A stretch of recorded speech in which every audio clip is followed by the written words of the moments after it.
동유럽을 여행할 때 거치게 되는 오스트리아의 헤겔스브룬에서 다가오는 총회를 생각하며 마들렌 자매는 마음속에 품고 있는 것들을 모든 자매들과 나누고자 1981년 6월 29일 다음과 같이 쓴다.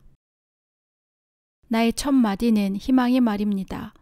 틀림없이 성령의 움직임에 따라 진행될 사건을 왜 걱정하는지 이해할 수 없습니다. 수도의 총회는 하느님의 뜻을 다 함께 찾기 위한 가족 모임입니다. 인간의 일이 아니라 성령의 과업입니다.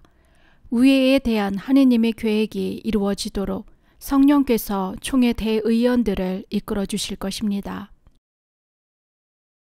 자매는 특별히 소중하게 여기는 카리스마의 요점들을 강조한 후 다음과 같은 말을 한다. 나는 사랑의 사업만 하려고 했어요.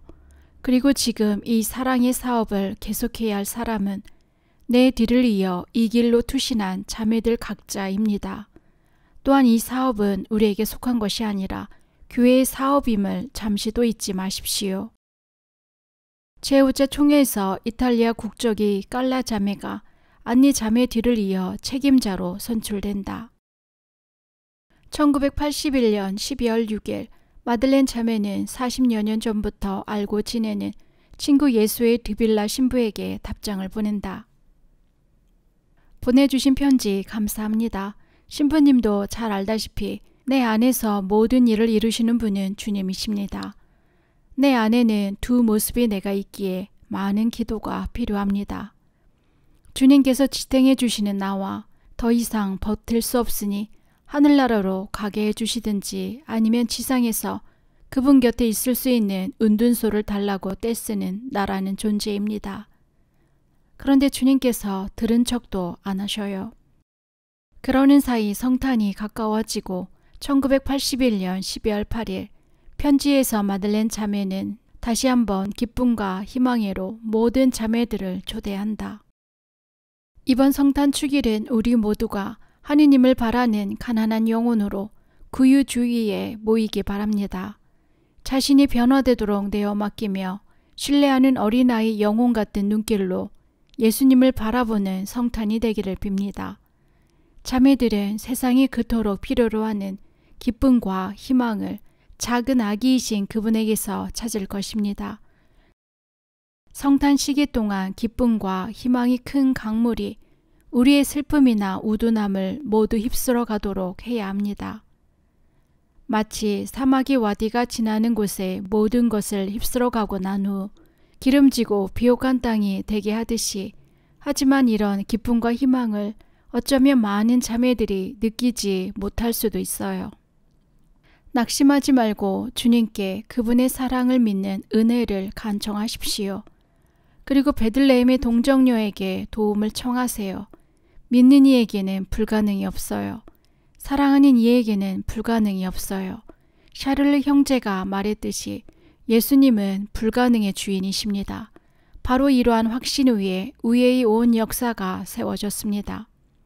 1981년은 군사 쿠데타 후 전국의 비상계엄령을 선포하고 가혹한 보호복을 시작하는 폴란드를 걱정하며 한 해를 마무리한다. 1982년 마들렌 자매는 예년처럼 동유럽으로 여행을 떠난다. 오스트리아의 헤겔스브론이 우애의 집에 들렸을 때 자매의 심장에 심한 통증을 느끼며 갑자기 정신을 잃고 쓰러진다. 의사의 진찰을 받고 난 후 자매는 이렇게 쓴다. 의사 선생님의 말에 따르면 머리의 충격은 심하지 않지만 심장이 아주 약하답니다. 아주 독실한 그리스도 신자인 그분은 나를 깊이 응시하며 자매의 상태는 의사의 소관이 아닙니다. 준비해야 하는 표시입니다. 하고 말합니다. 그것이 정말이라면 그토록 오랫동안 기다려왔는데, 그러나 정말일까요? 몇 번이나 이런 고비를 넘겼으니까요. 나는 아직 다 마무리하지 못했지만 거의 다 했습니다. 나는 준비되어 있습니다. 자매는 이런 상태로 여행을 계속해야 할지 드 프로방세르 주교님께 조언을 구한다. 비슷한 경우 자주 그분의 인도를 따랐다. 주교님은 즉시 회답을 보낸다. 자매의 상태를 알고 난 후 기도 중에 더욱 가까이 있습니다.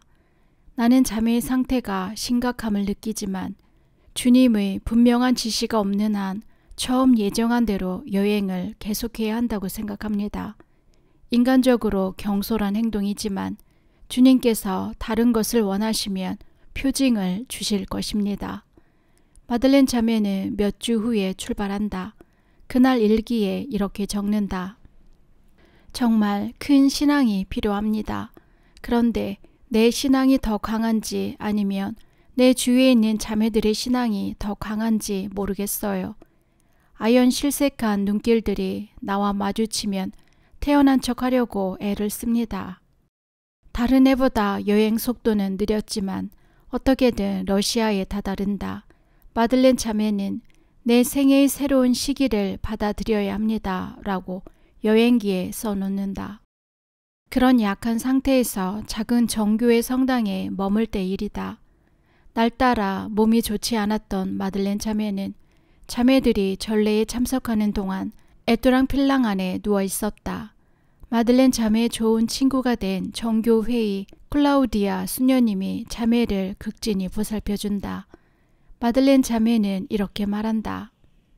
수녀님이 내 상태를 보더니 흐느껴 울면서 나를 자기 방으로 데리고 가서 자기 침대에 눕힙니다.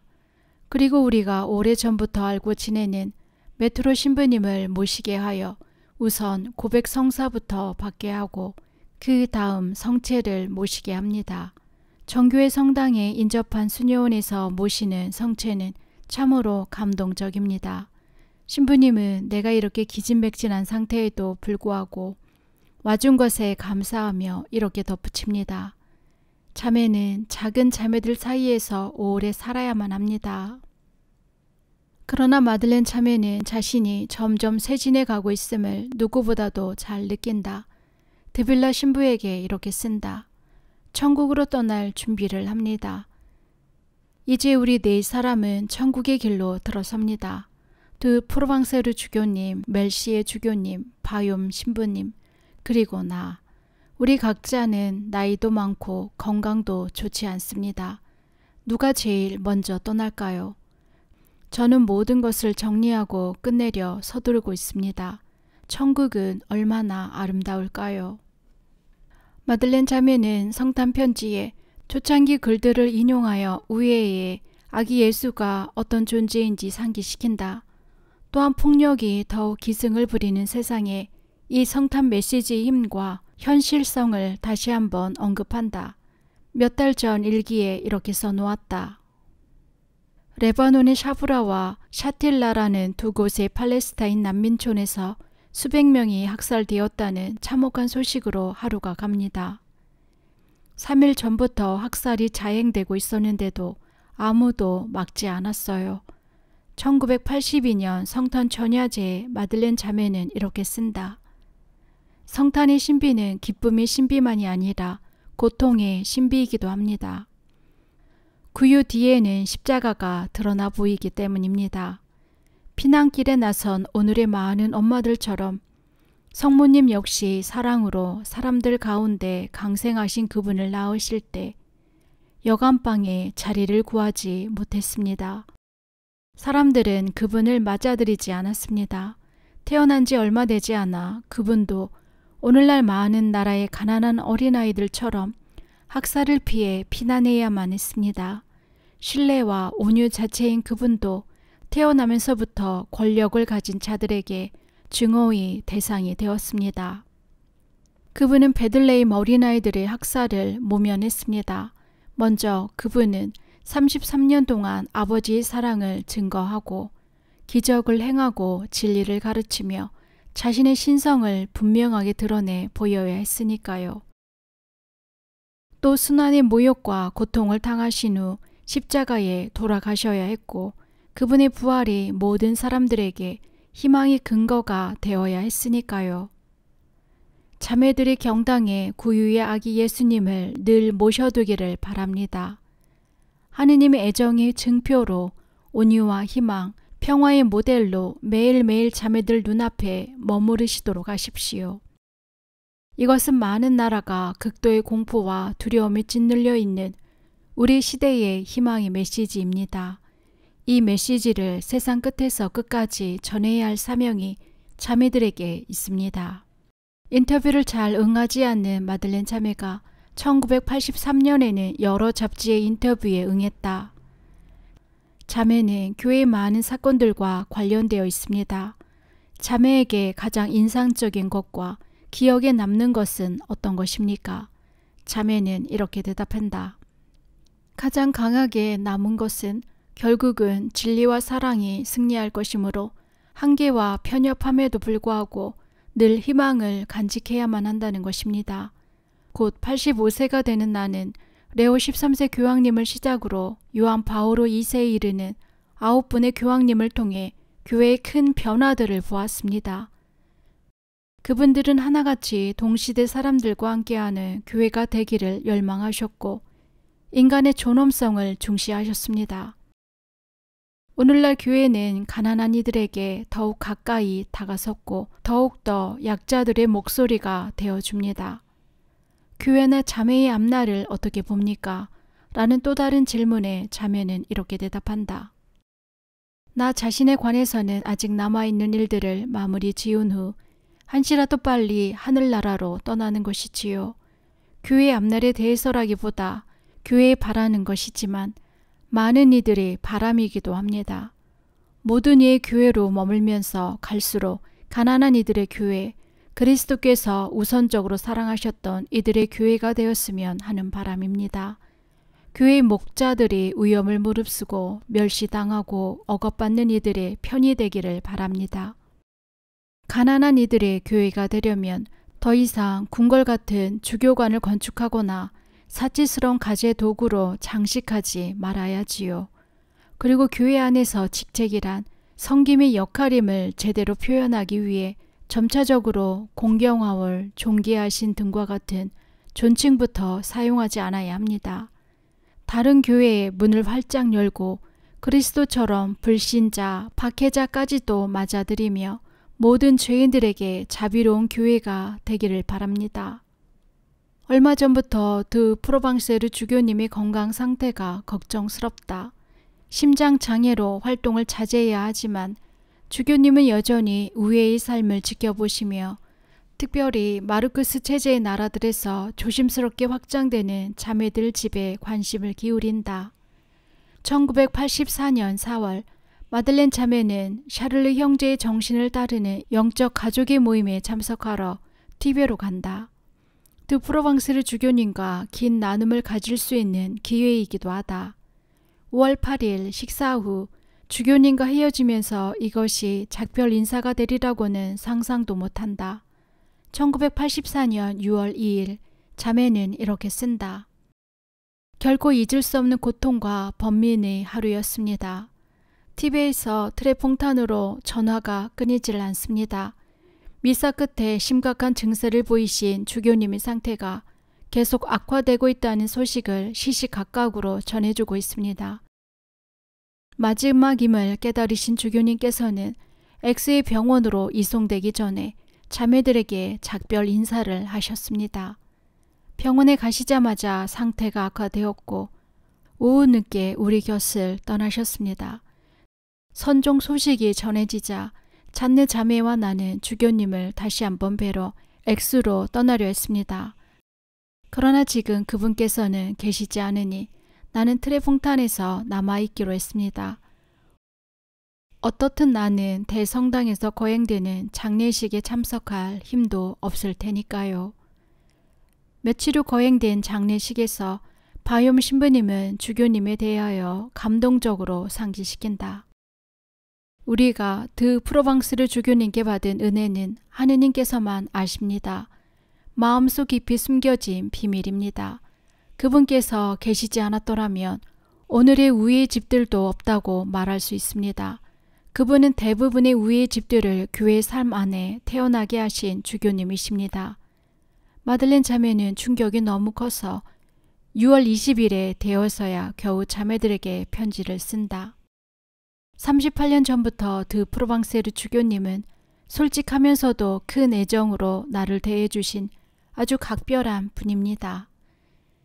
마지막으로 그분은 우회에서 내 삶을 이루는 모든 것에 관심을 가지셨습니다.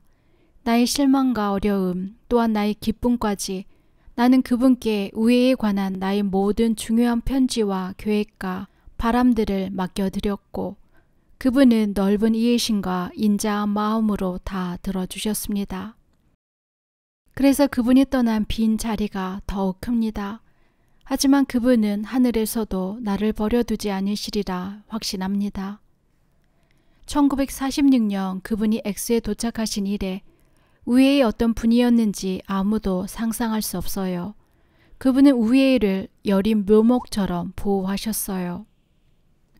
마들렌 자매가 오래전부터 기다리던 요한 바오로 2세의 방문은 1985년의 마지막 남은 날들을 빛나게 해주셨다.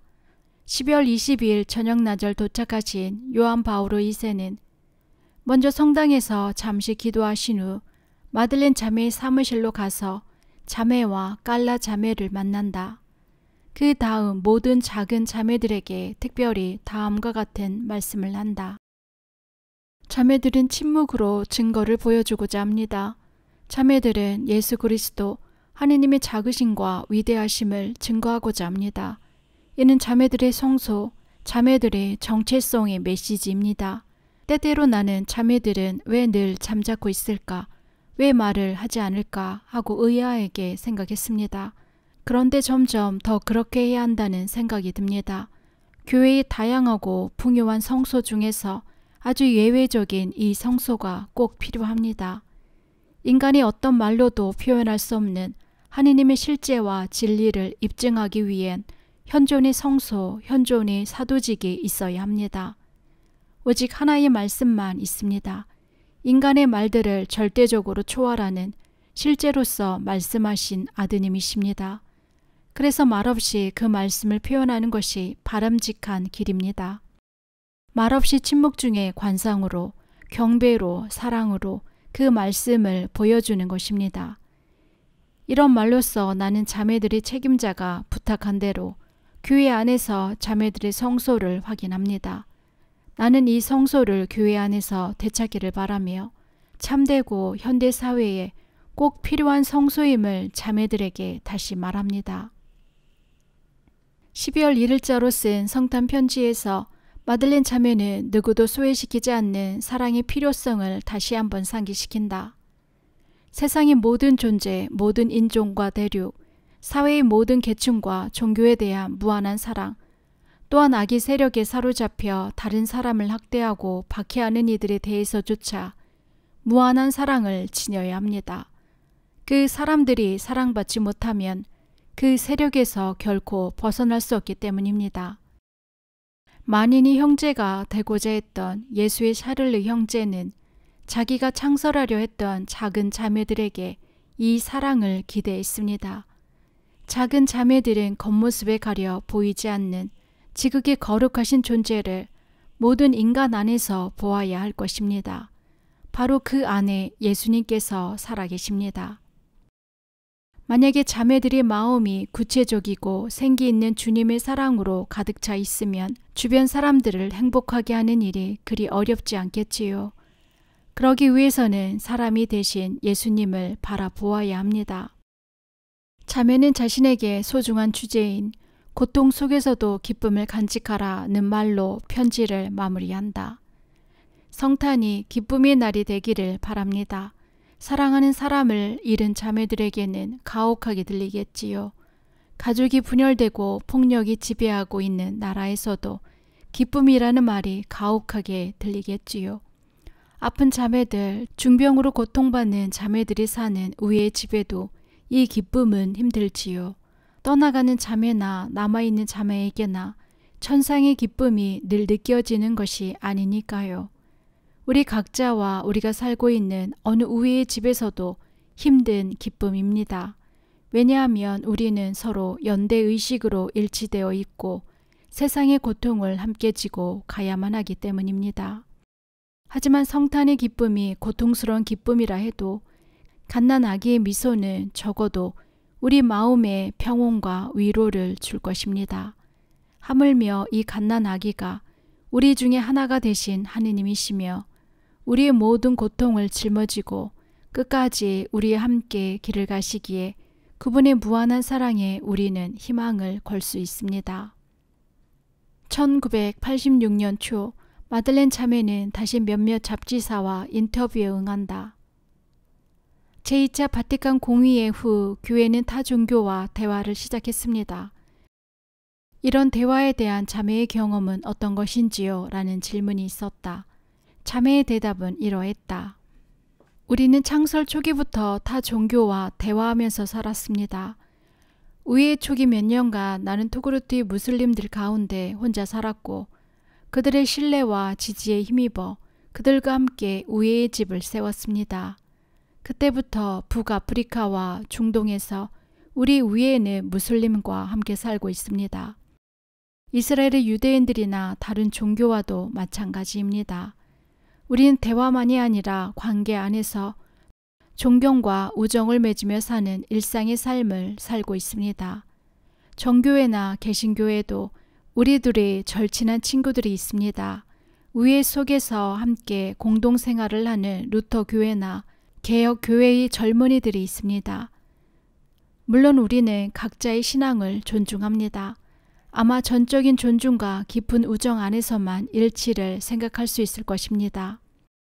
다른 인터뷰에서 이런 질문을 받는다. 오늘 선교를 어떻게 이해하는지요? 자매는 이렇게 대답한다. 그리스도를 드러내야 하는 것이 모든 그리스도인들이 선교 사명이라면 그리스도께서 아버지를 드러내신 것처럼 이 사명은 예수님의 삶과 같은 삶을 요구합니다. 바로 자신을 완전히 잊고 겸손하고 형제적인 사랑과 다른 사람에 대한 존경심으로 모든 사람에게 가까이 다가가는 삶입니다. 선교는 모든 일을 위한 것이어야 합니다.